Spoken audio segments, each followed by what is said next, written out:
വിശുദ്ധ മത്തായി എഴുതിയ സുവിശേഷം 21 അധ്യായം 1 മുതലുള്ള വാക്യങ്ങൾ. അനന്തരം അവർ യെരുശലേമിനോട് സമീപിച്ച് ഒലിവുമലയരികെ ബെത്സ്ഫഗയിലെത്തിയപ്പോൾ യേശു 2 ശിഷ്യന്മാരെ അയച്ചു. നിങ്ങൾക്ക് എതിരെയുള്ള ഗ്രാമത്തിൽ ചെല്ലുവിൻ. അവിടെ കെട്ടിയിരിക്കുന്ന ഒരു പെൺകഴുതയെയും അതിൻ്റെ കുട്ടിയെയും നിങ്ങൾ ഉടനെ കാണും. അവയെ അഴിച്ചു കൊണ്ടുവരുവിൻ. നിങ്ങളോട് ആരാനും വല്ലതും പറഞ്ഞാൽ കർത്താവിന് ഇവയെക്കൊണ്ട് ആവശ്യമുണ്ട് എന്ന് പറയുവിൻ. തൽക്ഷണം അവൻ അവയെ അയക്കും എന്ന് പറഞ്ഞു. സിയോൻ പുത്രിയോട്, ഇതാ നിന്റെ രാജാവ് സൗമ്യനായ കഴുതപ്പുറത്തും വാഹനമൃഗത്തിൻ്റെ കുട്ടിയുടെ പുറത്തും കയറി എൻ്റെ അടുക്കൽ വരുന്നു എന്ന് പറയുവിൻ എന്നിങ്ങനെ പ്രവാചകൻ മുഖാന്തരം അരുളി ചെയ്തതിന് നിവൃത്തി വരുവാൻ ഇത് സംഭവിച്ചു. ശിഷ്യന്മാർ പുറപ്പെട്ട് യേശു കൽപ്പിച്ചതുപോലെ ചെയ്തു. കഴുതയെയും കുട്ടിയെയും കൊണ്ടുവന്ന് തങ്ങളുടെ വസ്ത്രം അവയുടെ മേലിട്ടു. അവൻ കയറിയിരുന്നു. പുരുഷാരൻ മിക്കതും തങ്ങളുടെ വസ്ത്രം വഴിയിൽ വിരിച്ചു. മറ്റു ചിലർ വൃക്ഷങ്ങളിൽ നിന്നും കൊമ്പ് വെട്ടി വഴിയിൽ വിതറി. മുന്നും പിന്നും നടന്ന പുരുഷാരം, ദാവീദ് പുത്രന് ഹോസന്ന, കർത്താവിൻ്റെ നാമത്തിൽ വരുന്നവൻ വാഴ്ത്തപ്പെട്ടവൻ, അത്യുന്നതങ്ങളിൽ ഹോസന്ന എന്ന് ആർത്തുകൊണ്ടിരുന്നു. അവൻ യെരുശലേമിൽ കടന്നപ്പോൾ നഗരം മുഴുവനും ഇളകി. ഇവൻ ആർ എന്ന് പറഞ്ഞു. ഇവൻ ഗലീലയിലെ നസ്രത്തിൽ നിന്നുള്ള പ്രവാചകനായ യേശു എന്ന് പുരുഷാരം പറഞ്ഞു. യേശു ദേവാലയത്തിൽ ചെന്ന് ദേവാലയത്തിൽ വിൽക്കുന്നവരെയും കൊള്ളുന്നവരെയും എല്ലാം പുറത്താക്കി. പൊൻവാണിഭക്കാരുടെ മേശകളെയും പ്രാവുകളെ വിൽക്കുന്നവരുടെ പീഠങ്ങളെയും മറിച്ച് കളഞ്ഞ് അവരോട്, എൻ്റെ ആലയം പ്രാർത്ഥനാലയം എന്ന് വിളിക്കപ്പെടും എന്ന് എഴുതിയിരിക്കുന്നു. നിങ്ങളോ അതിനെ കള്ളന്മാരുടെ ഗുഹയാക്കി തീർത്തിരിക്കുന്നു എന്ന് പറഞ്ഞു. കുരുടന്മാരും മുടന്തന്മാരും ദേവാലയത്തിൽ അവൻ്റെ അടുക്കൽ വന്നു. അവൻ അവരെ സൗഖ്യമാക്കി. എന്നാൽ മഹാപുരോഹിതന്മാരും ശാസ്ത്രിമാരും അവൻ ചെയ്ത അത്ഭുതങ്ങളെയും ദാവീദ് പുത്രന് ഹോസന്ന എന്ന് ദേവാലയത്തിൽ ആർക്കുന്ന ബാലന്മാരെയും കണ്ടിട്ട് നീരസപ്പെട്ടു. ഇവർ പറയുന്നത് കേൾക്കുന്നുവോ എന്ന് അവനോട് ചോദിച്ചു. യേശു അവരോട്, ഉവ്വ്, ശിശുക്കളെയും മുല കുടിക്കുന്നവരുടെയും വായിൽ നിന്നും നീ പുകഴ്ച ഒരുക്കിയിരിക്കുന്നു എന്നുള്ളത് നിങ്ങൾ ഒരിക്കലും വായിച്ചിട്ടില്ലയോ എന്ന് ചോദിച്ചു. പിന്നെ അവരെ വിട്ട് നഗരത്തിൽ നിന്നും പുറപ്പെട്ട് ബെഥാനിയയിൽ ചെന്ന് അവിടെ രാത്രി പാർത്തു. രാവിലെ അവൻ നഗരത്തിലേക്ക് മടങ്ങിപ്പോകുന്ന സമയം വിശന്നിട്ട് വഴിയരികെ ഒരു അത്തിവൃക്ഷം കണ്ട് അടുക്കെ ചെന്ന് അതിൽ ഇലയല്ലാതെ ഒന്നും കാണായികയാൽ, ഇനി നിന്നിൽ ഒരു നാളും ഫലമുണ്ടാകാതെ പോകട്ടെ അതിനോട് പറഞ്ഞു. ക്ഷണത്തിൽ അത്തി ഉണങ്ങിപ്പോയി. ശിഷ്യന്മാർ അത് കണ്ടാറെ, അത്തി ഇത്ര ക്ഷണത്തിൽ ഉണങ്ങിപ്പോയത് എങ്ങനെ എന്ന് പറഞ്ഞു ആശ്ചര്യപ്പെട്ടു. അതിന് യേശു, നിങ്ങൾ സംശയിക്കാതെ വിശ്വാസമുള്ളവരായാൽ ഈ അത്തിയോട് ചെയ്തത് നിങ്ങളോടും ചെയ്യും എന്ന് മാത്രമല്ല, ഈ മലയോട് നീങ്ങി കടലിലേക്ക് ചാടിപ്പോകുക എന്ന് പറഞ്ഞാൽ അതും സംഭവിക്കും എന്ന് ഞാൻ സത്യമായിട്ട് നിങ്ങളോട് പറയുന്നു. നിങ്ങൾ വിശ്വസിച്ചുകൊണ്ട് പ്രാർത്ഥനയിൽ എന്ത് യാചിച്ചാലും നിങ്ങൾക്ക് ലഭിക്കും എന്ന് ഉത്തരം പറഞ്ഞു.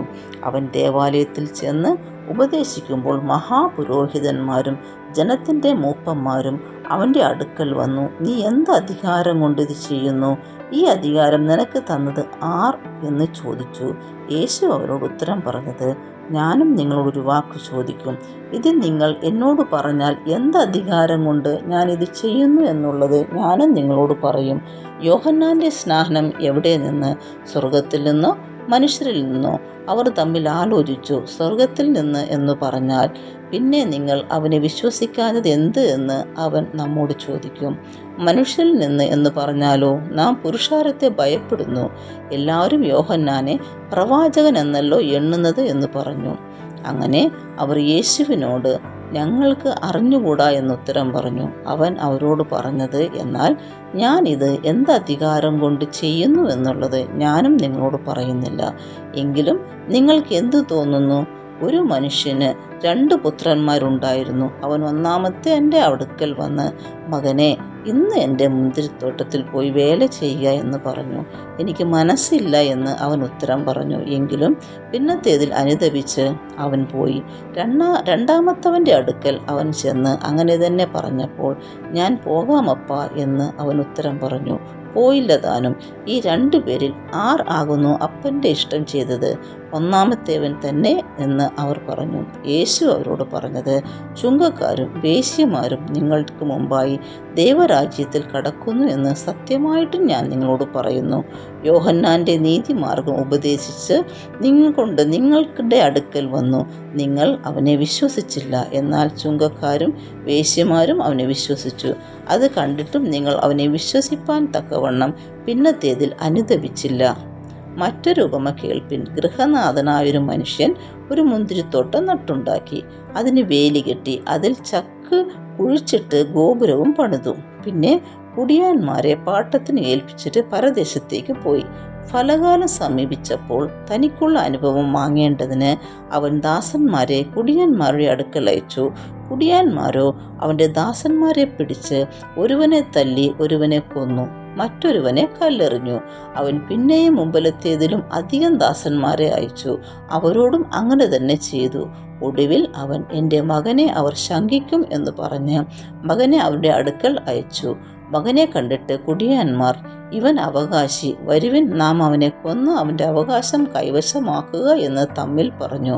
അവനെ പിടിച്ച് തോട്ടത്തിൽ നിന്ന് പുറത്താക്കി കൊന്നുകളഞ്ഞു. ആകയാൽ മുന്തിരിത്തോട്ടത്തിൻ്റെ ഉടയവൻ വരുമ്പോൾ ആ കുടിയാന്മാരോട് എന്തു ചെയ്യും?